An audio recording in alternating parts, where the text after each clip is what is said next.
Another week, another time for me to play music that I've never played before. That's right, and hopefully an opportunity for you to feel very uncomfortable. Yes, I make Wayne feel uncomfortable a lot of the time. We play together. In fact, we played at Carolina Gomez's house the last time we played. So, who was a former student here at yes.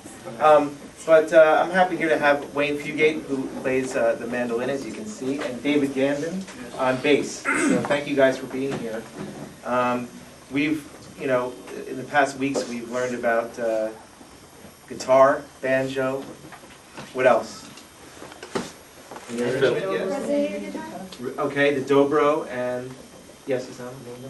Well, now we're learning about the mandolin here. What other instrument did somebody come in and play for us? Yes, Kim? The fiddle. The fiddle, right? So I thought today we could... all the lesser instruments. Yes, right. Yeah. We saved the best here, for last, right? So I know that you guys have some questions, so why don't we start with, anybody want to be brave and ask the first question here from our audience? Come on now. Oh, there you go. Sure. For you, why did you pick the mandolin?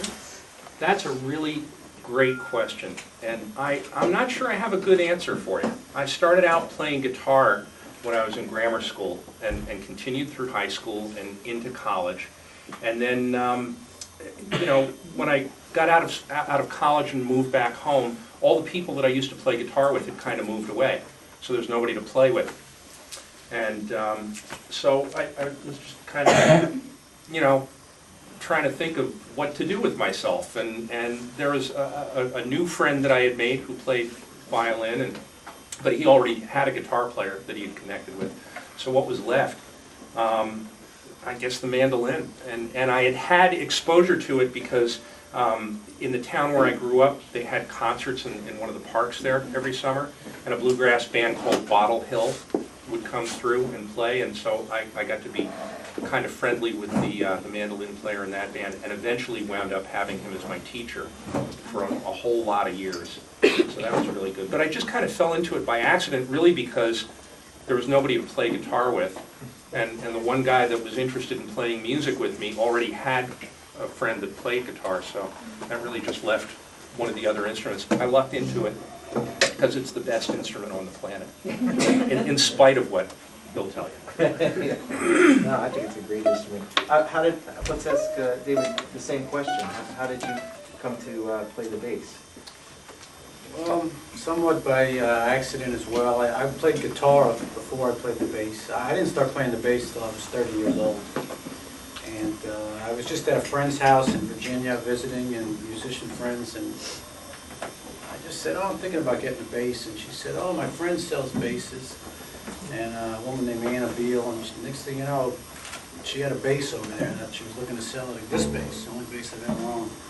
So I just bought it, I figured out how to fit it in my car, and drove back to New York and started messing around with it in my apartment, and just stuck with it. Great. Yes, Erica? Do you find that it's easier to start on like an instrument like the guitar, then go to the mandolin, or just start off with the mandolin? I don't know that it's necessarily easier. I think in the beginning, no matter what instrument you pick, any of the ones that you've had exposure to over the last couple of weeks, or is it weeks or months? So any of them, are going to require you to learn, some fundamental technique. If you're playing an instrument like this or the guitar, you're going to need to learn how to use a flat pick. If you're playing banjo or dobro, you're going to have to learn how to finger pick. That's all going to require a certain amount of effort on your part, and I don't really think that, any one instrument is going to be any more difficult because it's all brand new, right? Violin is a little bit of an exception, I think, because you don't have frets to guide your fingers. I've tried playing violin before, and my cat hated me because of all the screeching noises that I made with it. I never got any kind of music out of it, so I think that might be a little more challenging, but, regardless of the instrument you pick, I think if you have a good teacher who's patient with you and will help you to learn the type of music that you want to play, it'll all be good. Should we play another song and then take some more questions? Sure. After that? Yeah, let's reach into the pile and figure out what a good one might be. Wayne was nice enough to bring me charts here today. I didn't want him getting lost. I didn't want him getting lost. You know, Aaron plays gypsy jazz and jazz brilliantly, and so we play we played together on several occasions, and I don't play jazz all that convincingly, so I'm always really uncomfortable when I play with him. And so today I'm really enjoying it because he gets to be the uncomfortable guy. Yeah, thank you for that. So, just do this one. Sure. This is a tune called Fisher's Hornpipe. Bluegrass is filled with these fiddle tunes that kind of have their roots in other countries, other cultures. This one has its roots in the British Isles, and so hope you like it. Here's how it goes.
Hey, thank you, yeah. So it's such a beautiful sounding instrument. I see, you know, can you talk a little bit about, you know, how it's strung and it's 8 strings, right? It's 8 strings, each you know, in pairs of 4, right? And it's tuned exactly like a violin. So from the highest string to the lowest string, it's E, A, D, G, just like a violin. But you play it with a pick. I tease the fiddle players and tell them that it's the same instrument, it's just that my bow is a whole lot smaller, right? And you have frets that help to guide your left hand so that you don't, you know, make your cat hate you, you know, by making horrible screeching noises, as you might, as certainly I did when I tried to learn to play violin. You know, there are different members of the mandolin family. It's not just the mandolin. If you think about the mandolin as being kind of, you know, the equivalent of a violin, there are mandolas that are tuned and fingered the same way as violas, so they're kind of the fretted counterpart of the viola. There are mandocellos that, you know, are kind of almost guitar-sized and are tuned just like a cello. And in fact, back in the 20s, the Gibson Company, you know, makers of famous guitars today, used to make mando basses.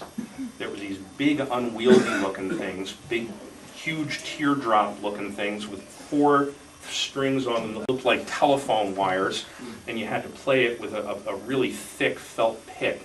And that was the equivalent of, you know, today's modern upright bass. So there's a whole family, and then there are all kinds of, you know, variations on the theme. I brought some for show and tell. This is my electric mandolin, right?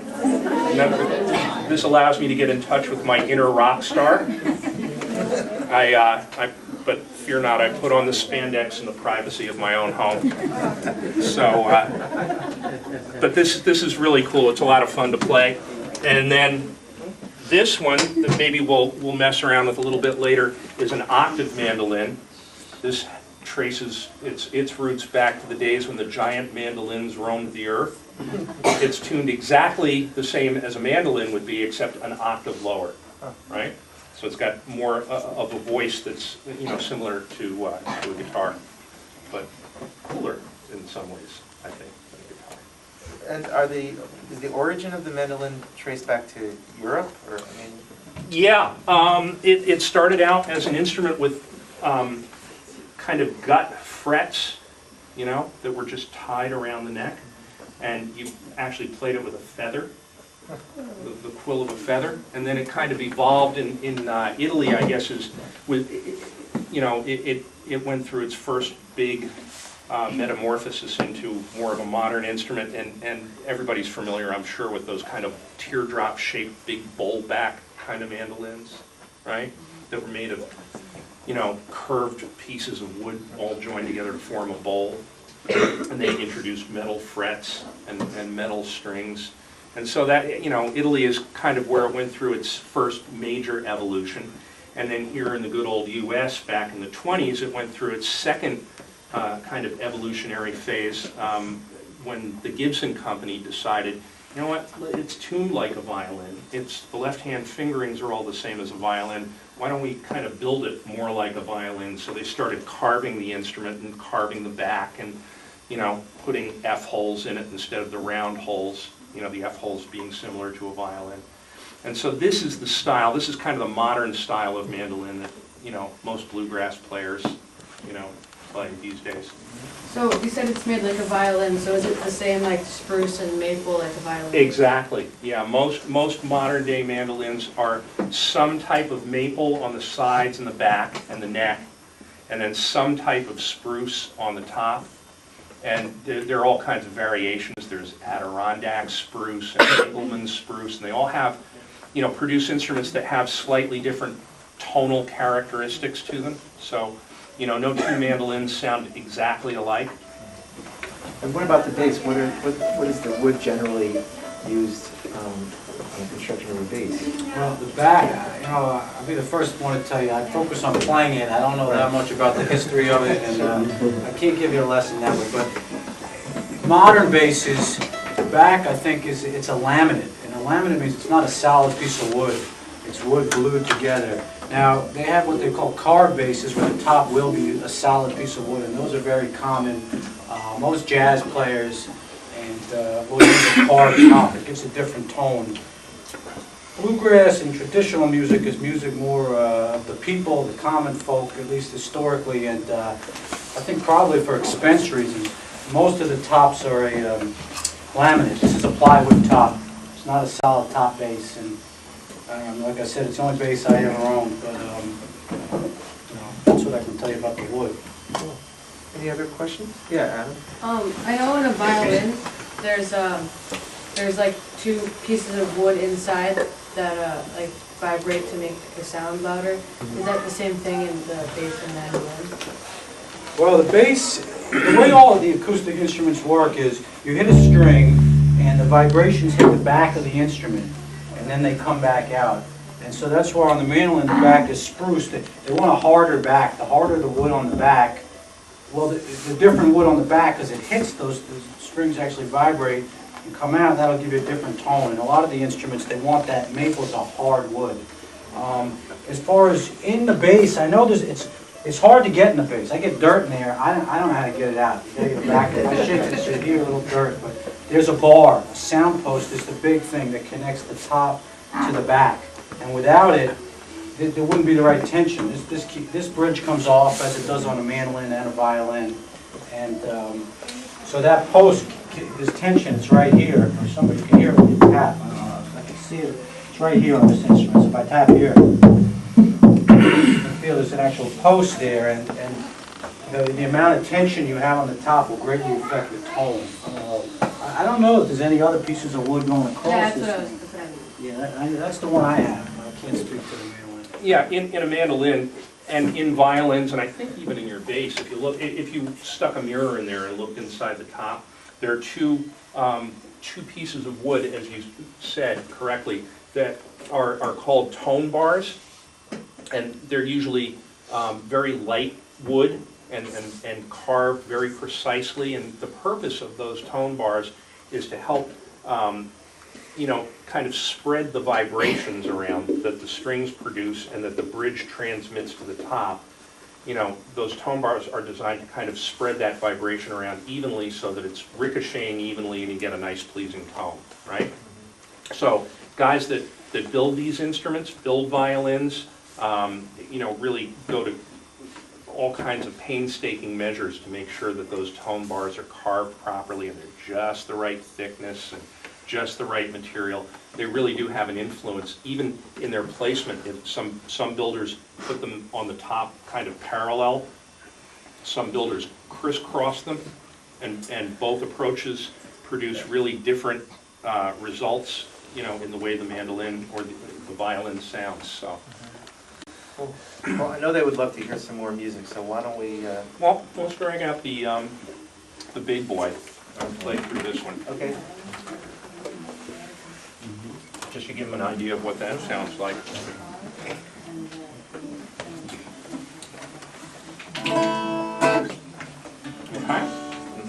I'll just do this like a trip through because it's kind of slow. Sure. All right? Now, this disclaimer time. I know this is supposed to be a strictly bluegrass program, but I'm kind of stretching the envelope a little bit. This is a decidedly Irish tune called Shebeg Shemore, and I understand from an Irish-speaking, Celtic-speaking friend of mine that that means Big Hill, Little Hill.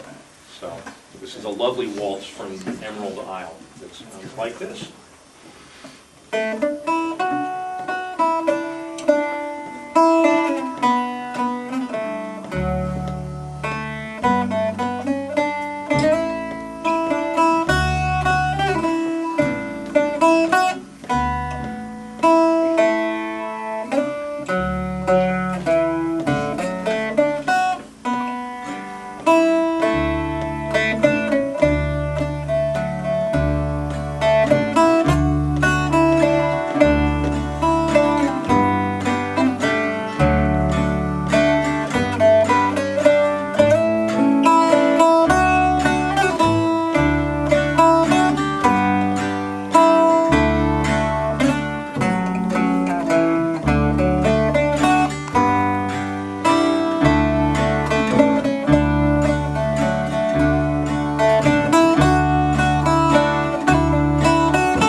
Play that octave mandolin often, or is that, you know, special instances? Not when I'm playing bluegrass. Right. When I'm playing bluegrass, it's pretty much, you know, straight ahead mandolin. But when I play other types of music, you know, I use that pretty frequently. That's a great instrument to play Celtic tunes on, and even some of the Brazilian stuff that I like to play now and then. How about some more questions, guys? I know we came up with some this morning, so. Yes, Sophia. How is the mandolin different from other instruments? It's better. All right, that answers that. It's the instrument of the new millennium. I'm sorry, I didn't mean to bum you out with that.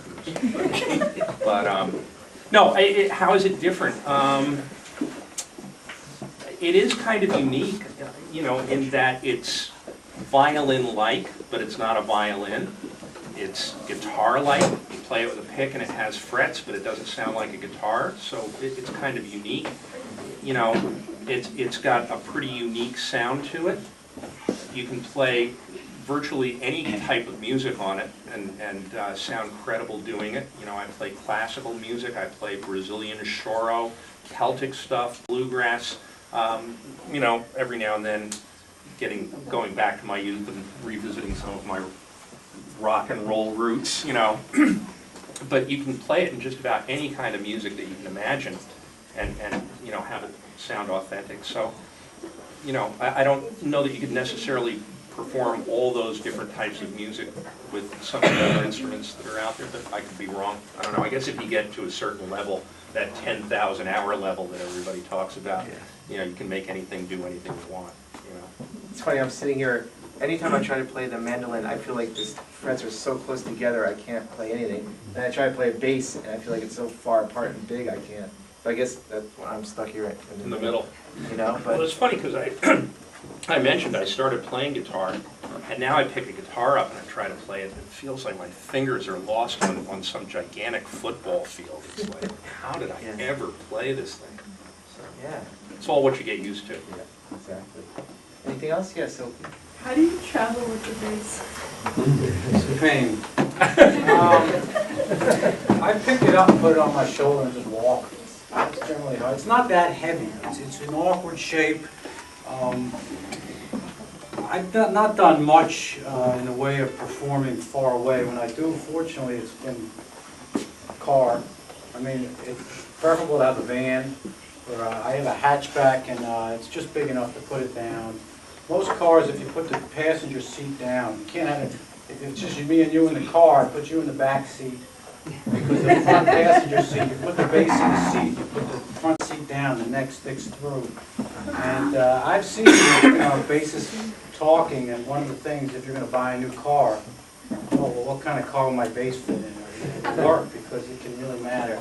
I know professionally it's very difficult. A lot of bassists rent basses, which if they're flying and they don't have a flight, you can buy a flight case, cost you a couple $1,000, and pay the airlines their fee, and you can bring it on a plane. It looks like a gigantic mandolin case. And, I think that does the trick. It's difficult. In the early days, I know in the bluegrass world, they used to tie the bass on top of the car. Literally, you see pictures, and they would somehow strap it down. I don't know how they did it, and I mean, this bass is from the early 50s, so it wouldn't have been a bass much different than this, and I guess they got away with it.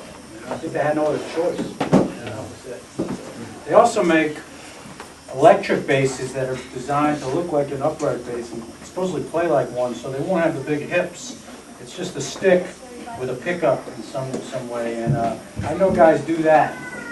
If you get into you probably don't know from this world, but some people say it's not authentic, you don't get the right sound, and people take their music seriously. The tone you get from your instrument is very important.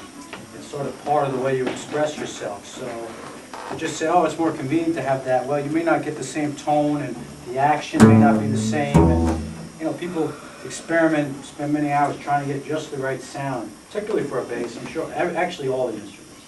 But I know as a bass player, that's a big part of what I try to do. yes. How do you use the bow? I came from work and I meant to grab a bow and I didn't, and I saw that question. And the bass, as far as I know, for centuries it was bowed. I think the playing, I think it's called pizzicato. It's Italian word with your finger. It's a bow. There's different ways to hold it, and I wish I brought it. It gets a very deep, beautiful tone if you're any good at it. And I do play with the bow at home. There's not much call for it in most of the music I play, but it's just a big bow, and just like any other instrument, really. Do you play any other types of music?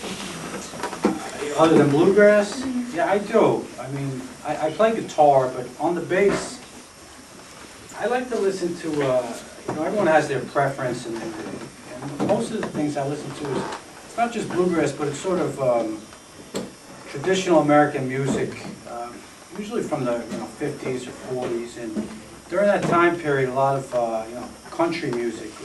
Bluegrass was just one small type, and there'd be bands, and all this blues music. There's a lot of crossover there. So I wanted to do this. I don't want to, but like the bass, I saw a little bit of a clip of another guy who came in here with a bass, and maybe you had some more than one. And you see the guy going like this. It seems a little boring, right? But really, a lot of, well, you can double that up. And instead of, they call it walking the bass, so instead of going 1, you can play 4, no.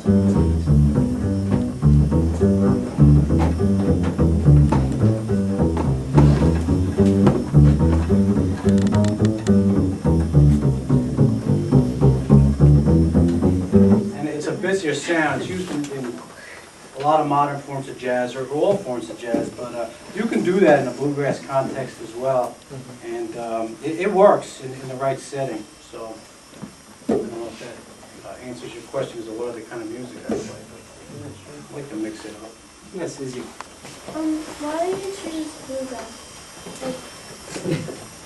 I don't know, I chose it, I fell into, I had a girlfriend from North Carolina. My wife says that she'll kill me. And her dad was a big bluegrass guy. So I played a little guitar, and I went down, I spent a lot of time in North Carolina for many years. And him and all his friends played, and so I just kind of picked it up so I could get in on that. And how about you, Wayne, as far For as? me, it was really that fiddle playing friend of mine that kind of got me to pay attention. I had heard it all my life. My father and his whole side of the family is from Kentucky, so we used to go down there as kids, and you'd turn the radio on and get WSM from the Grand Ole Opry, and they'd be playing bluegrass. Now, interestingly, my father, when WSM would come on, could not turn the radio off fast enough. He hated bluegrass. So wherever he is now, I'm sure he's shaking his head thinking, where did we go wrong in raising this guy? But, Yes, is that Talia? So can you only practice with like your right hand, or could you do it with your left hand too? You can't really, I mean, I guess you could. Actually, I'm trying to think. No, because you need, I mean, if you're fretting the instrument, you really need to do that, unless you're some kind of crazy innovator. So would it be a lot I mean, you harder need to, for like a left-handed person to learn to play?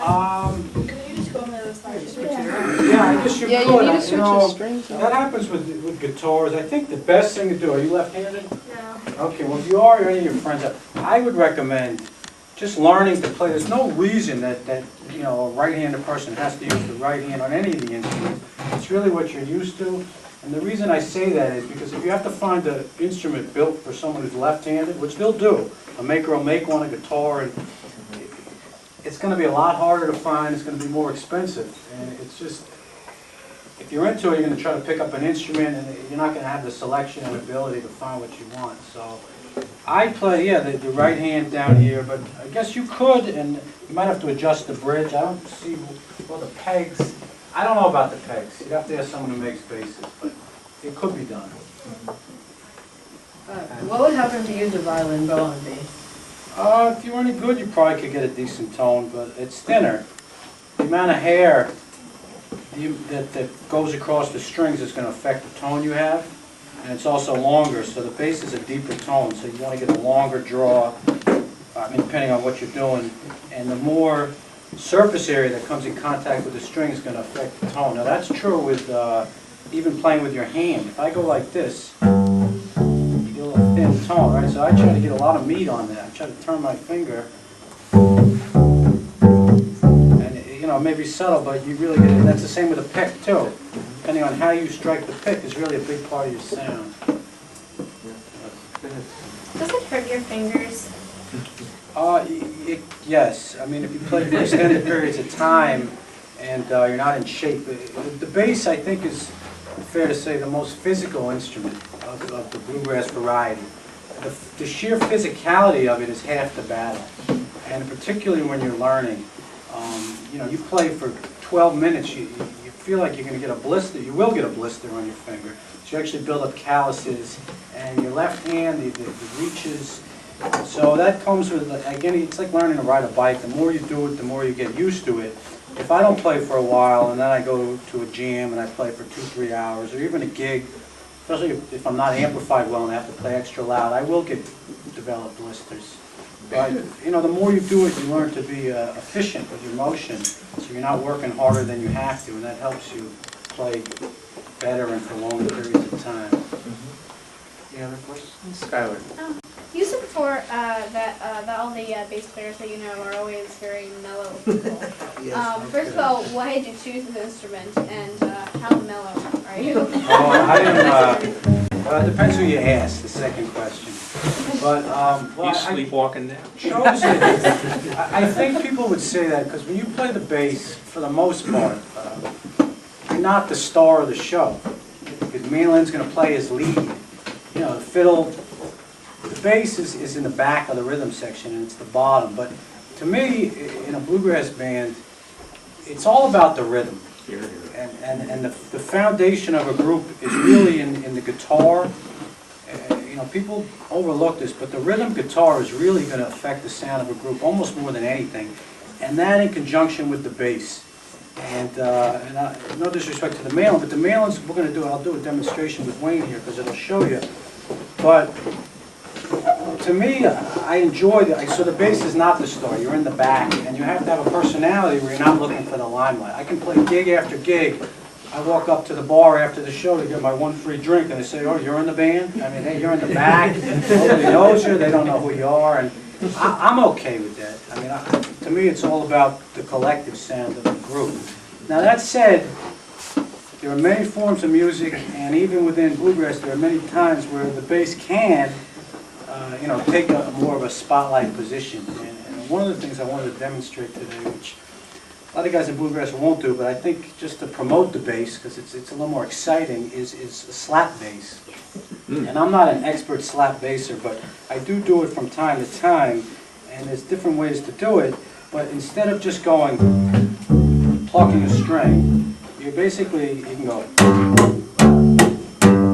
So that's almost, the string bounces back and makes a snap. So then you got one, and then you can double that up. If I almost hit the bass, then you can double it up again. Where you go.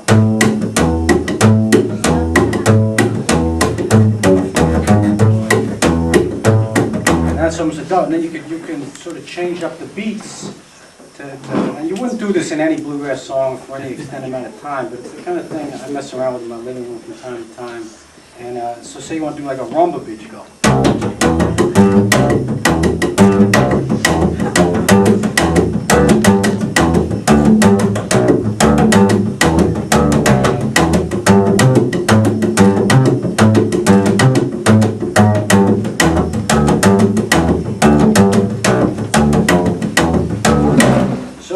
It's the kind of thing, you can take that and go. And there are guys who get real fancy with that and more of a rockabilly thing, and it's pretty exciting bass playing, depending on your taste. So how do you approach playing bluegrass as far as you have a violin, guitar, you know, banjo, bass, and then there's mandolin. What is the role of the mandolin? The mandolin is really kind of like the snare drum, you know, in most other types of music. Its function when you're playing rhythm is to fill in that backbeat. So if you're counting 1, 2, 3, 4, on a mandolin, you're not so much worried about playing on those beats as in between them. Maybe we can give you an Let's example. just lay out for 1 second. An A chord. So what I'll do is I'm going to go boom, boom, boom. And the whole thing is boom, chick, and that's what gives it the lift. Wayne's instrument is going to give it the swing because he's going to do that chick, and that propels the music forward. I'm just going to hit the chord and immediately release the tension in my fingers so that it almost sounds percussive. Right. So I'm going like this. Hear that? It's the push and pull it. And a good band, the mandolin and the bass are locked in. And I'm always listening for that chick. And once that's locked in, you can change it a little bit because the foundation's there. But that's the sound right there. That's it. And watch, I'll goose it up with my right hand. I wouldn't do this in a live setting, but.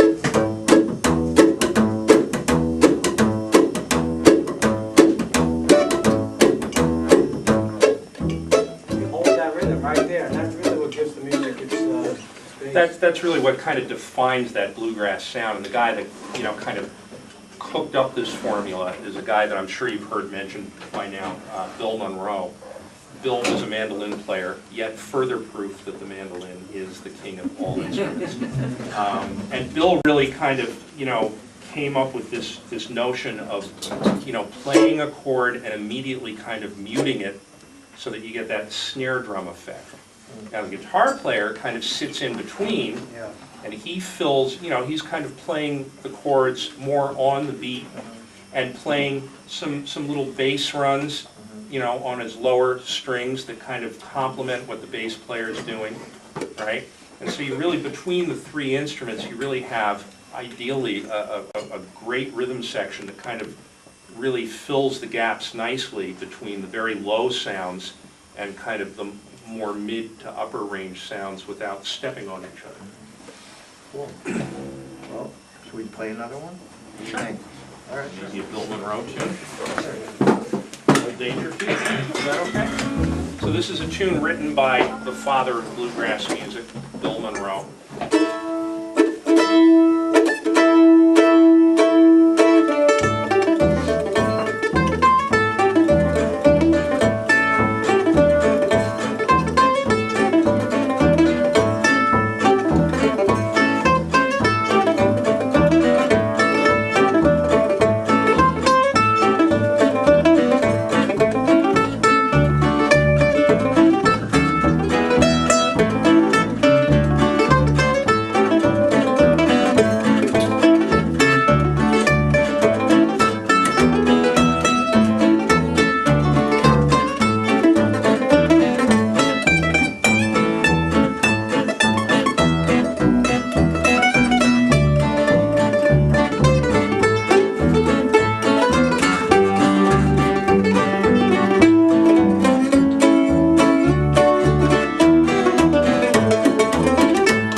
Are they in unison each string? Yeah, right. So you can tell when one's out.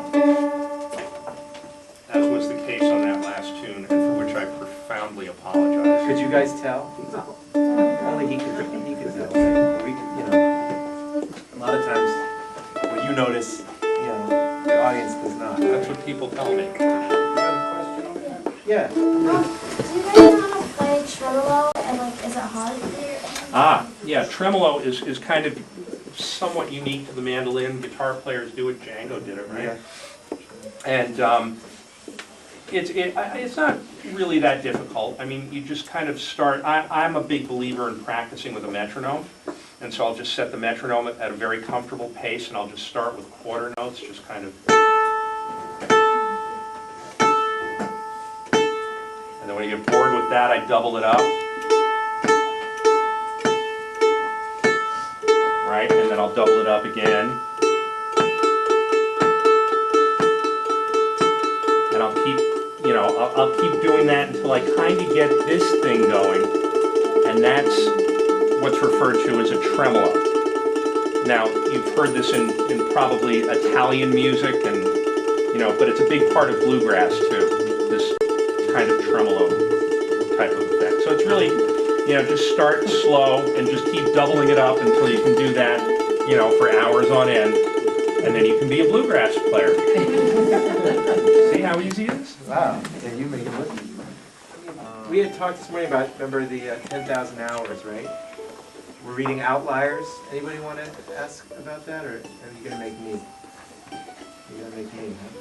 Well, the whole thing about 10,000 hours. My question is, was there a time where you feel like you put in the work, or you remember both of you guys, what you're playing sort of jump to another level by putting in the time? Can you markate that in your development as a musician, or do you agree that it's sort of that 10,000 hours, kind of It makes sense. philosophy? It makes total sense. And the more you practice, and the more you play, and the more you give to your instrument, the more you'll get back from it. My development, I think, has kind of been, ascension and then a plateau, and then ascension and a plateau, and so on. I've been really fortunate to study with some really great teachers, and they certainly helped me to focus my attention and focus my practice so that, as I put that time in, I was able to kind of reap the rewards from doing it. But yeah, the more, the thing to remember though is 10,000 hours or not, music is like this never-ending path. The more you learn and the better you get, the more you realize that there's at least that much more to learn, and at least that much farther to go to get as good as you want to get. And then when you get there, it's just kind of lather, rinse, repeat. You never, ever, ever outgrow music. And that's one of the wonderful things about it. Other things that you can do in life, I think you kind of eventually reach something of a destination. Music, regardless of the instrument that you play, is just something that can, really make you a happy person for every day that you live on the planet. Wayne, I noticed in some information you had forwarded to Lynn, a number of rock musicians who incorporated mandolin into their numbers. And I think you mentioned Led Zeppelin, I forget who else. Yeah. Could you mention some of those? Yeah, Led Zeppelin, Jimmy Page and John Paul Jones both play mandolin. And in fact, John Paul Jones is a very active record producer now, producing bluegrass records and working with bluegrass musicians. He's just taken a love of the music and the people that play it, and mandolin happens to be his instrument of choice. Well, you want to just... Paul McCartney. Paul McCartney plays mandolin as well. Is that Rod Stewart tune? Rod Stewart. Yeah, right? I mean, there's all kinds of appearances, surfacings of the mandolin in rock music. I'm too old to play it, but it's out in the there. privacy of your own home. Yes. But nobody plays stand-up bass in rock music, do they? Well, it's an amplification issue, I'm sure somebody does, but this instrument, the reason they invented the electric bass is because if it gets too loud, you really can't hear it, and they can make electric violins and electric mandolins and electric guitars and electric basses, but when you try to play this too loud, you just can't hear yourself, and it really doesn't cut. So I think that's the reason. You don't get the sustain with an electric instrument. You hit a note, you turn the amp up to 10, and you can hear it halfway across the river. Acoustic bass won't give you that sound. It's a beautiful tone, but it's not the volume. Well, I really want to thank you guys for coming. I think if we just end with another tune, Sure. and if there's no more questions from anybody else. I'd just like to make a plug to the youth. I don't get asked to speak to the youth about music, really ever, but if you want to learn an instrument, you gotta love it, because it's really hard at first. You can make your arm, no matter what instrument, you really gotta be willing to put in the time. But if you're willing to do that, especially at a young age, it can really open doors for you. I've gotten jobs, you meet all kinds of people you'd never meet, you go to places you'd never go. Look at me, I'm standing in the Poughkeepsie Day School here. You know, it really opens up a lot of doors, and it's a lot of fun, and it can be profitable. I mean, that's a hard road to hoe, but it really, it's a worthwhile thing to do in a lot of reasons, but you gotta want to do it. If someone gives you, you know, a cello and says you gotta learn this, and you feel like it's a struggle and a pain, it's got to be fun, and but any instrument at first is going to be hard. So I just say you stick with it, and you get past the painful part of it, you'll be glad you did. It starts to become really fun, and I agree with everything he just said. Music has taken me places I never could have imagined going on my own, and given me the opportunity to meet people that I never would have met otherwise. It's really a gift, and you know, I'd encourage everyone in this room to find some instrument. It may not be mandolin or bass or guitar, it may be piano or trumpet or God forbid tuba, but you know, whatever that is, whatever sound kind of speaks to you, you know, put the time in, and as Dave says, once you get past the uncomfortable bumps of beginning to learn the thing, you know, it's a gift that will reward you for every day of your life. It's really wonderful. And by the way, it can be profitable as a bluegrass musician. You can expect an income in the tens of dollars typically. All right. So what are we going to play here? This is a tune that actually comes from our good neighbors to the north up in Canada. This is called St. Anne's Reel, but it's played pretty frequently in you know, in bluegrass jams. So yeah, thanks. Great questions, and it's been fun playing for you. Okay, 1, 2.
Before we break, I wanted to again thank Wayne and David for coming in today. Thank you guys. Thank you. Awesome. I want to thank Aaron. You've done a great, fabulous job of stepping in and organizing things and playing along. It's really